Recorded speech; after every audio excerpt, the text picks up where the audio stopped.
Ako yung tinagurian doon na The Blind Master of Waray-Waray Songs.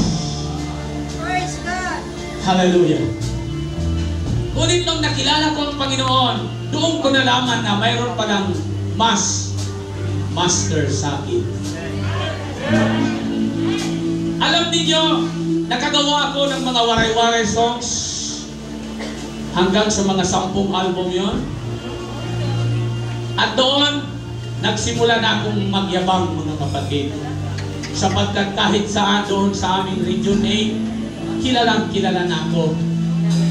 At inaakala ko sa aking sarili, kilala ako, wala akong dapat katakutan, wala akong dapat pangambahan, no? Sapagkat ang isang tao pala, pag sumisikat sa kanyang sariling pamamaraan, ay para bagang hindi na siya marunong mag-isip sa kanyang pinanggalingan. Bagamat hindi ako ganon, pero parang malapit na. Subalit salamat na lang sa Panginoon at nakilala ko siya.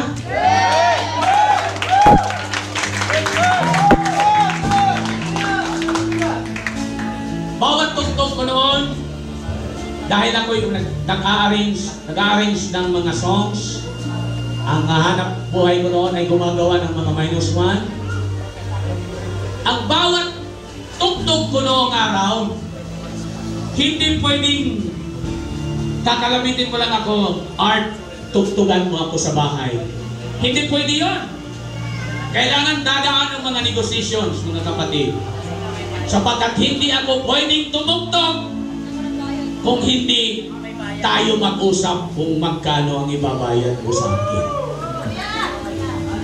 Subalit, nang nakilala ko ang Panginoon, siya na nag-aari ng lahat ng mga bagay. Doon ko naalala na bakit pala pagdadamutan natin ang Panginoon sa pantalang, ang kaalaman na pinagkaloob niya ay sa Kanya rin ito. Hallelujah! Huwag niyo lang sabihin may tama ako. Tama lang. Okay na. Hallelujah! At nung nakilala ko ang isang pastor ng UPC doon sa Palumpon, Leyte, sabi ko, ano na namang katuruan niya? Kasi ang alam ko, ang Diyos ay may 3 persona. Subalit ang turo ng isang pastor ng UPC, isang persona lang. Sabi, ano na namang kahibangan niya? Binabago ang salita ng Panginoon.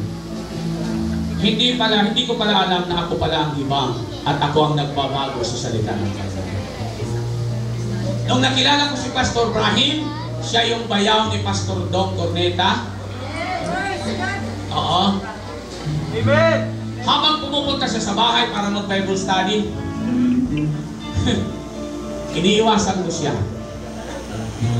Habang siya kumakatok, binubuksan ang aking may bahay. Ako naman ay dahan-dahang pumupunta sa aming silid at kunwari natutulog. Ayan. Kaya may lusot ako kay Pastor Brahim. Ang kawawang pastor, sige ang kanyang balik-balik, balik. Lagi naman akong tulog. Subalit, isang araw mga kapatid, hanggang ngayon hindi ko maisip. Pero alam ko, nakagagawa ng Diyos. Hindi na siya kumatok sa bahay kasi ang inaasahan ko kakatok siya. Kasi pag kumatok na siya, aalis na ako sa aming sala at pupunta na ako sa silid. Hindi siya kumatok, bigla niya akong tinapik. Sabi niya, "Hello, Brother Art." Sabi ko, nahuli rin ako. Ang palusot ko, dahil sinabi niya, buti na lang, Brother Art, hindi ka natutulog. Sabi ko, Pastor, ano naman hinihintay kita talaga. Yan ang ginagawa ng mga taong nabubuking. Lumulusot. Kaya pag sinabi ni Pastor Mark, "Sis, Brad, bakit hindi ka nagsisimba?"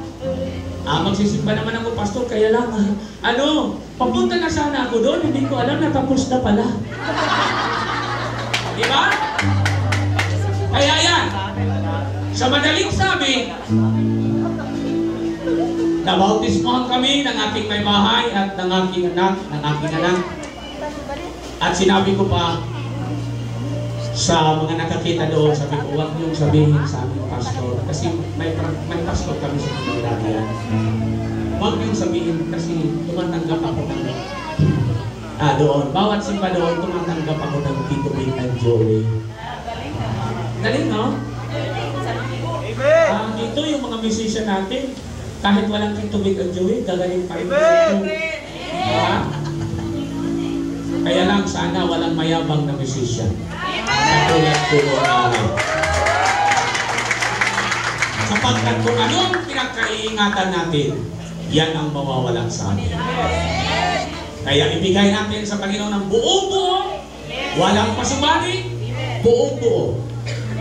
Kaya yan, tinuruan ako ng Diyos kung paano ang daan sa kanyang kaharian.